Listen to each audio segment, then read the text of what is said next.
Hello students, welcome to my channel Online Education. So आज हम class 11th का mathematics start कर रहे हैं और हमारा फर्स्ट चैप्टर से ही स्टार्ट हो रहा है एंड फर्स्ट चैप्टर है सेट्स. अब इस क्लास में हम कवर करेंगे इंट्रोडक्शन. Introduction of sets. अब ये जो इंट्रोडक्शन है वो एक्सरसाइज 1.1 को सॉल्व करने में हेल्पफुल रहेगा. हर एक्सरसाइज करने से पहले हमें थोड़ा बहुत इंट्रोडक्शन देखना पड़ती है ताकि हम उससे रिलेटेड एक्सरसाइज के कॉन्सेप्ट क्लियर हों. तो ये जो इंट्रोडक्शन क्लास होगी इसमें एक्सरसाइज 1.1 ईजिली सॉल्व हो जाती है. ओके, सो फर्स्ट क्वेश्चन हमारे माइंड में आता है कि सेट है क्या. सेट है क्या, इसके क्या यूजेस हैं, क्यों हम इसको स्टडी कर रहे हैं. So set is a collection of objects. Set क्या है? Collection of objects. अब जो कलेक्शन ऑफ ऑब्जेक्ट्स है वो होना चाहिए वेल डिफाइंड. जो कलेक्शन ऑफ ऑब्जेक्ट्स है वो होना चाहिए well defined. So set is a well defined collection of objects. Example है हमारे पास odd natural number less than 10. देखिए, odd natural number less than 10. Natural number हम जानते हैं 1 से स्टार्ट होती है. ओड वे नंबर जो 2 से डिवाइड ना हो. ठीक है, सो हमने लिखा 1, 3, 5, 7, 9. लेस देन 10 है तो हम 9 तक ही रुकेंगे. सो ये क्या हो गया? एक सेट हो गया. ये कलेक्शन ऑफ ऑब्जेक्ट्स एक सेट हो गया. और odd natural number less than 10 एक वेल डिफाइंड, हमने इसको डिफाइन कर दिया है कि odd natural number less than 10 ये हमारा एक सेट है. ओके, अब second example the rivers of India.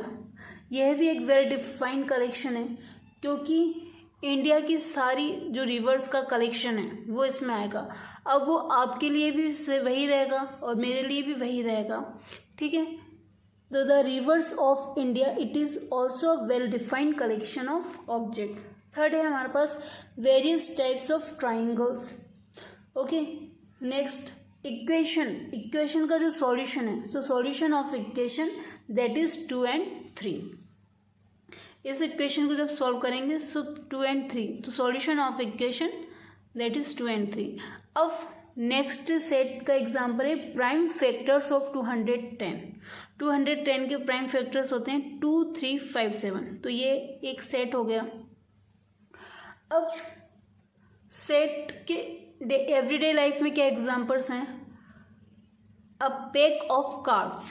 Cards usually हम फन के लिए प्ले करते हैं. So a pack of cards.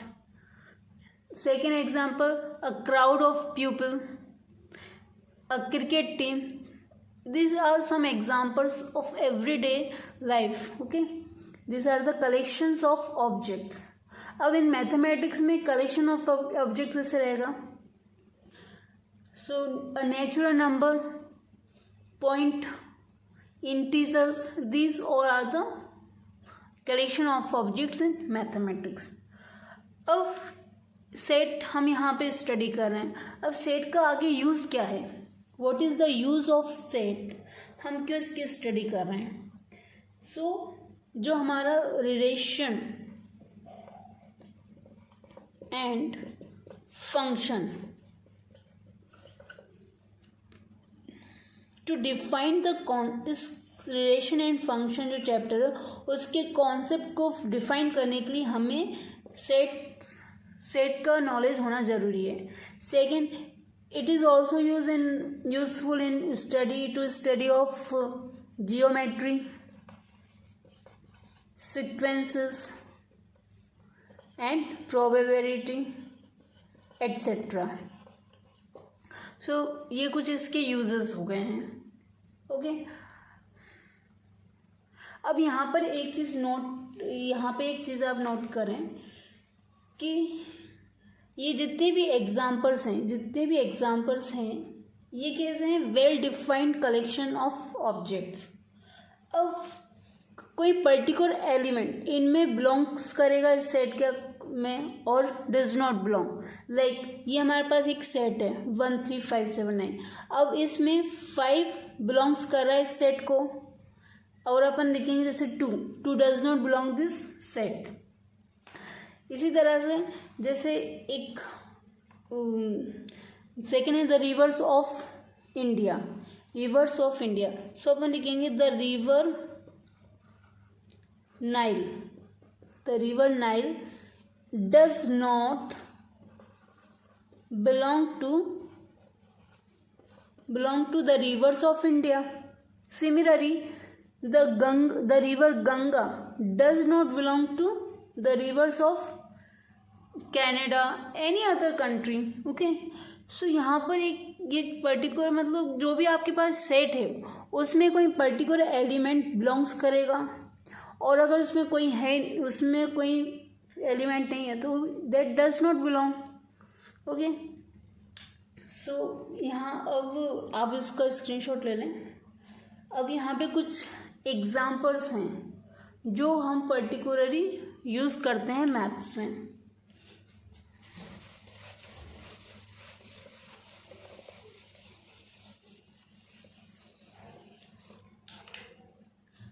Few examples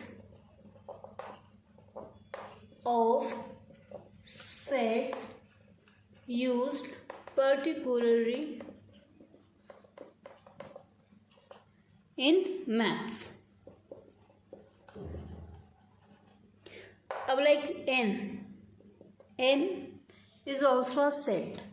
अब n जो सेट है वो क्या है, the set of all natural numbers। Okay, n क्या है, जितनी भी नेचुरल नंबर्स हैं वो सब n के अंदर आ जाएंगी। So the set of all natural numbers. Second है जेड, सो ये क्या हो जाएगा, the set of all integers. Next है Q, this is the set of all rational number. Next है हमारे पास R, this is the set of real numbers. अब नेक्स्ट हम लिखेंगे Z star, Q star and R star. ये सब क्या हो जाएंगे, positive, the set of all positive integers, the set of all positive rational number and are the set of positive real numbers. Okay, ये जो symbols हैं, ये जो सेट की जो सिम्बॉल्स हैं, इनका हम through out this text book में यूज़ करेंगे। थ्रू आउट ये सिम्बॉल्स यूज़ होंगे। ओके, अब यहाँ एक इम्पॉर्टेंट चीज़ है,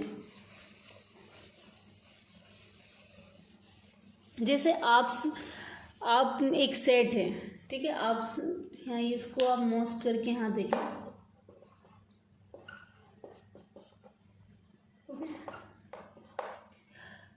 आपको बताना है collection of 5 most रिनोव्ड mathematician of the world. आपको बताना है collection of 5 most renowned means famous, popular, renowned mathematician of the world. Okay, अब 5 most renowned mathematicians of the world. अब आपके अकॉर्डिंग वो जो 5 मोस्ट रिनोव्ड मैथमेटिशियन, आपके अकॉर्डिंग कुछ और हो सकते हैं, मेरे अकॉर्डिंग कुछ और हो सकते हैं, और किसी और अदर पर्सन के अकॉर्डिंग कुछ और हो सकते हैं। सो मेरे हिसाब से मेरे लिए ये फेमस मैथमेटिशियन है, आपके लिए कोई और है।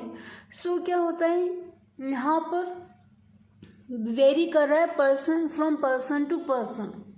ओके, सो हम इसको क्या बोलेंगे, it is not defined, it is not defined, क्योंकि यहाँ पे ना सबका अलग अलग ओपिनियन है, सबका अलग अलग है. So because criteria of determining a mathematician as most renowned vary from person to person, person to person. So क्या ये डिफाइन नहीं हो सकता, it is not defined, it is not well defined. So हम कहेंगे it is not set. Okay, हर क्योंकि ये पर्सन वेरी कर रहा है from person to person.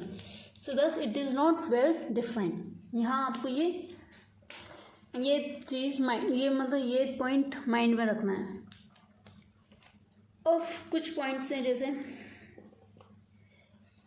Objects, elements and members.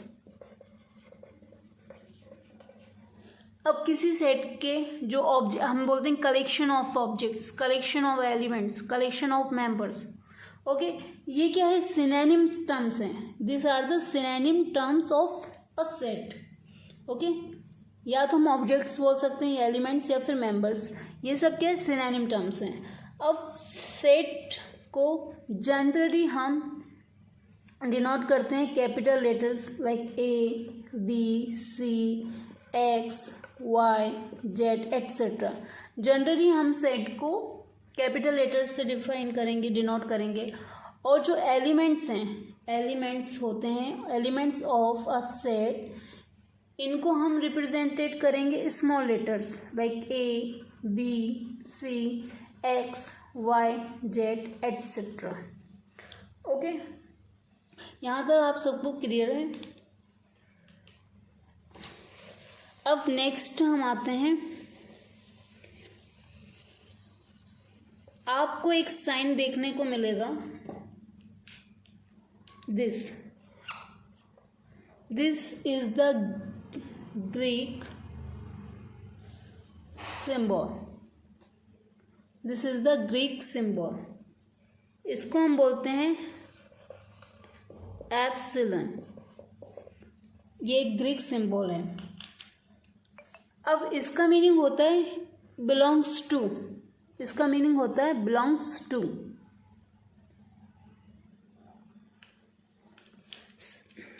If A is an element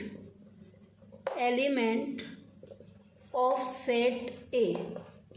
अगर set A, if small A is an element of set A, तो हम इसको ऐसे बोलेंगे A belongs to A. If B is not an element of set A, if B is not an element of set A, then हम इसको denote करेंगे B does not belongs to A. B does not belongs to A. B does not belongs to A. Okay. So epsilon इसका means होता है belongs to, and इसका means होगा does not belong to. यहाँ आपको clear है. अब जैसे हमने एक सेट है हमारे पास पी. पी क्या है, अब एक हमारे पास सेट पी है.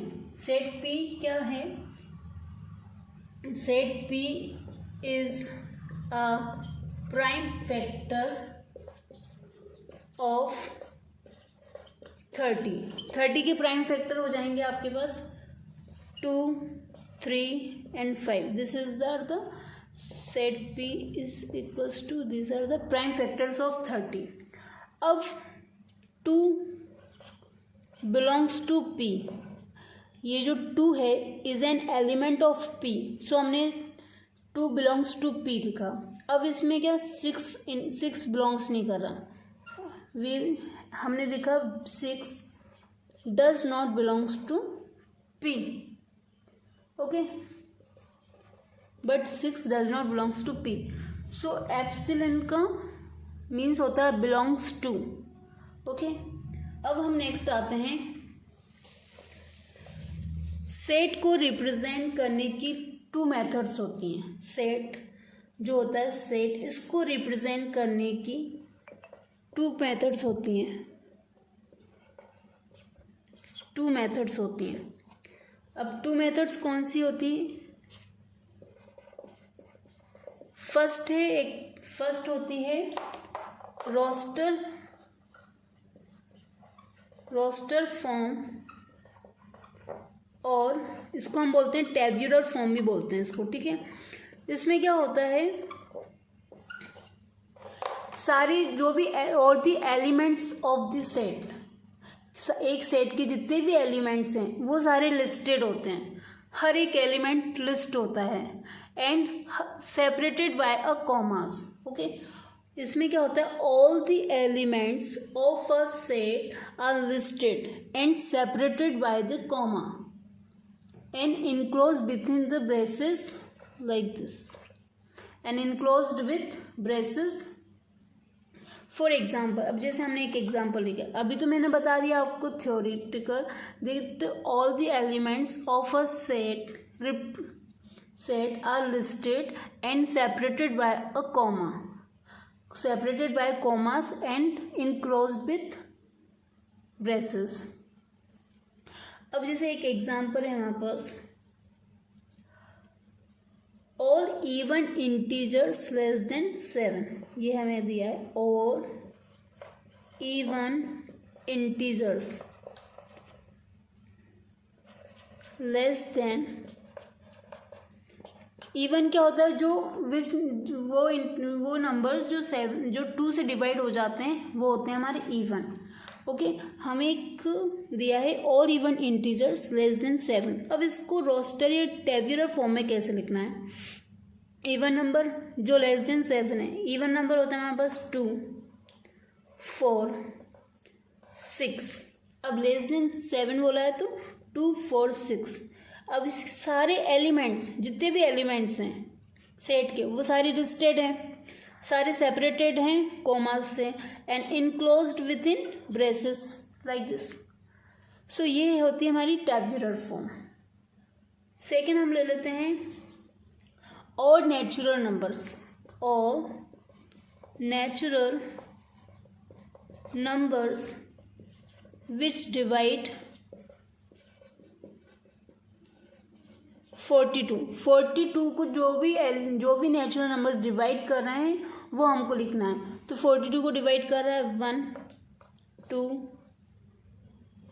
3, 6, 7, 14, 21 एंड 42। 42 भी 42 को डिवाइड करता है, ठीक है। तो ये सारे क्या लिस्टेड हो गए, सारे एलिमेंट सब कॉमा से सेपरेटेड हैं and enclose with in braces.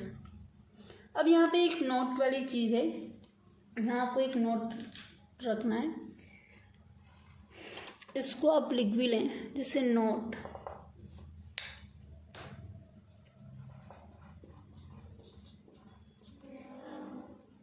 The order in which elements are listed is immaterial. जो रोस्टर फॉर्म है, रोस्टर फॉर्म में क्या होता है, ऑर्डर जो होता है, ये जो ऑर्डर है, ऑर्डर मीन्स एक सीक्वेंस, एक क्रम।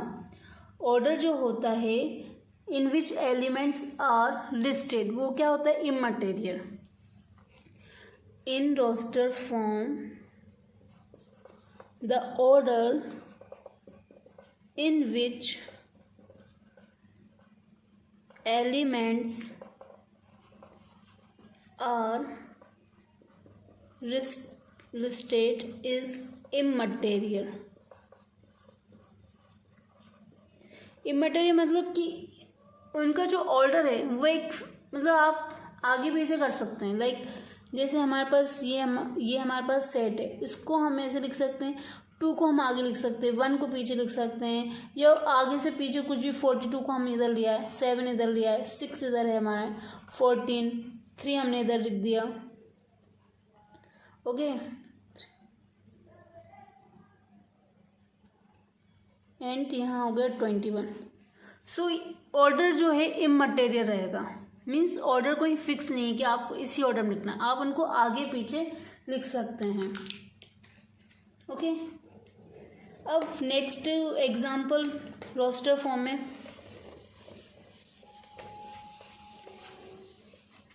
नेक्स्ट एग्जाम्पल हो जाएगा vowels in English alphabet. Vowels in English alphabet. Vowels क्या होते हैं? ए, ई, आई, ओ, यू। ये सारी लिस्टेड हैं, कॉमा से सेपरेटेड हैं and close with in braces. अब इसमें आप आई को यू की जगह लिख दो, या आप इसको ऐसे भी लिख सकते हैं, आई लिख दिया, ए लिख दिया, ओ लिख दिया, ऐसे भी लिख सकते हैं। तो ऐसे ये गलत नहीं होगा, मीन्स जो ऑर्डर होता है वो इमटेरियल होता है। अब नेक्स्ट नोट करने वाली चीज़ है, नेक्स्ट नोट वाला पॉइंट जो है,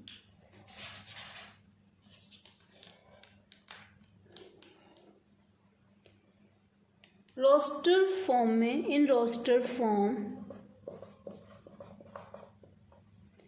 N element, in roster form an element of a set is not generally repeated। Roster form में किसी भी सेट का जो एलिमेंट है वो क्या होता है? It is generally, it is not repeated. Like जैसे हमें दिया है स्कूल, हमें एक एग्जांपल दिया है स्कूल।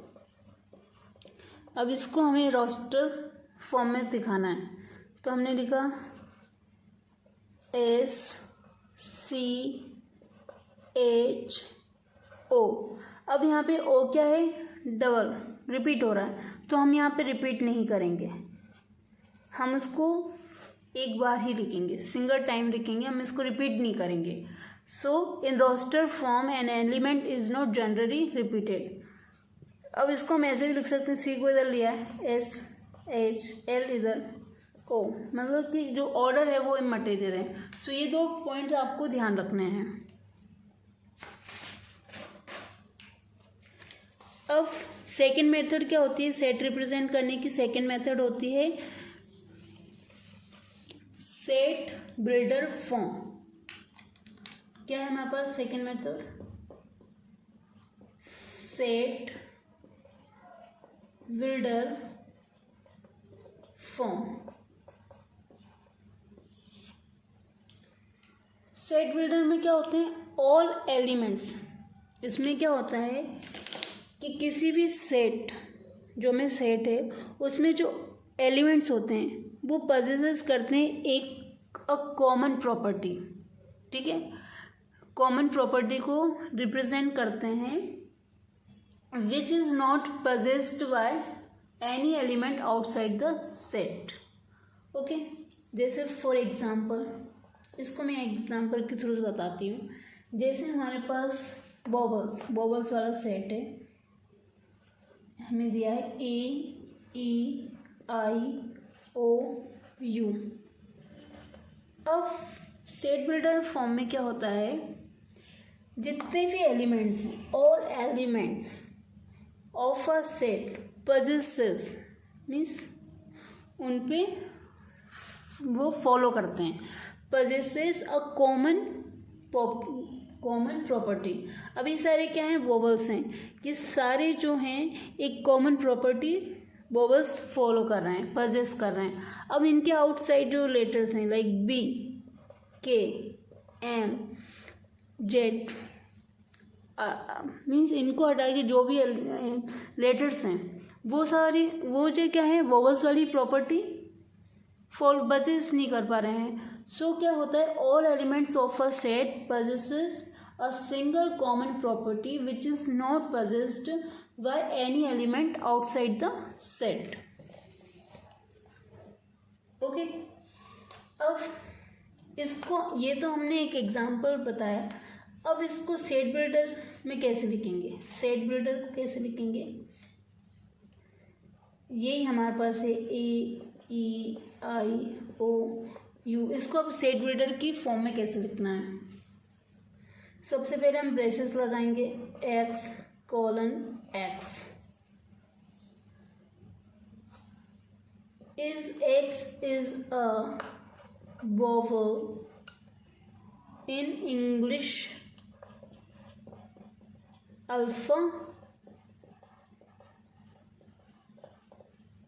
अल्फाबेट।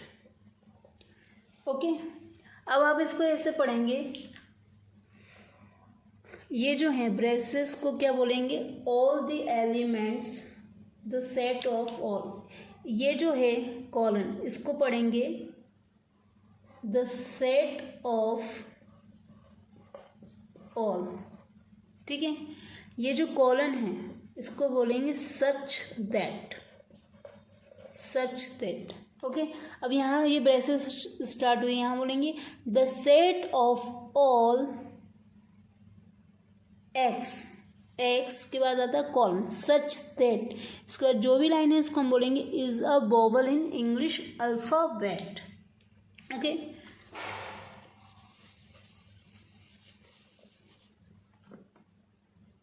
अब नेक्स्ट है हमारे पास ए। X is a natural number and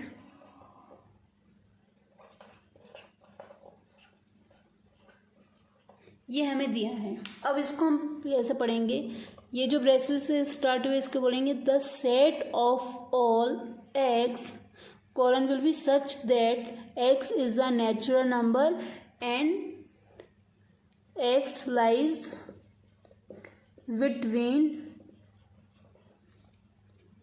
3 and 10। Okay, आपको पढ़ना आ गया। मीन्स जो ब्रेसेस हैं उसको बोलेंगे the set of all x, colon को बोलेंगे such that x is a natural number and lies between 3 and 10।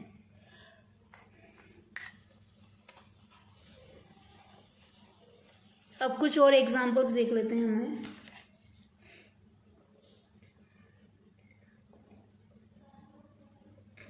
तो इसका क्या आंसर हो जाएगा?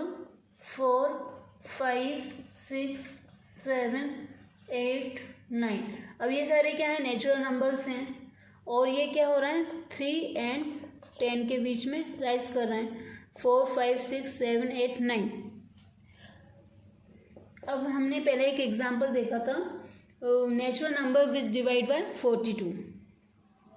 हमने फर्स्ट में एग्जांपल देखा था natural number which divide by 42। अब इसको ऐसे लिखेंगे a is equals to x colon x is a natural number which divides, जो कि डिवाइड्स करता है 42। यहाँ हमने बेसिस कंप्लीट। दूसरा ले लेंगे हम b, y colon y means y is a vowel in the